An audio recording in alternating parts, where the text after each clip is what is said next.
w'Imana akomeze kubana namwe inshuti bakunze mudahwema gukurikirana ibiganiro byacu.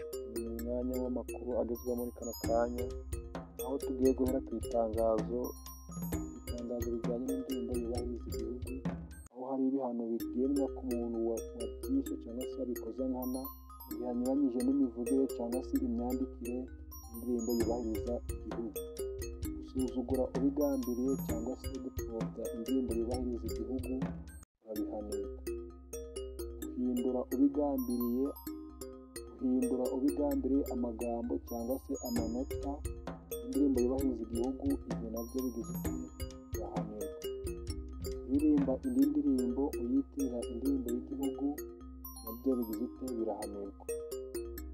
Itegeko nomero 19/2008 kuwa 14 ukwezi kwa karindwi 2008 rigenga imiterere n'iyubahirizwa by'indirimbo y'igihugu. Hanze rero nahawe buri munyarwanda wese kuririmba indirimbo y'igihugu mu buryo bunoze kandi bukwiye, ababifata nk'imikino ugasanga ari kuririmba indirimbo atabyitayeho cyangwa se akabiririmba uko bishatse, umenye ko ibyo bintu aba akora bigize bihanwa n'amategeko.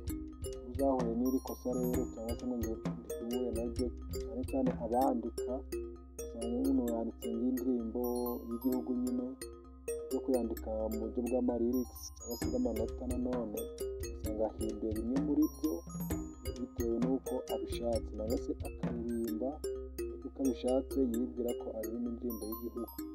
Ibi nabyo mbese ko bigize bihanirwa. Ahaciweho kuririmba indirimbo y'igihugu mu buryo bukwiye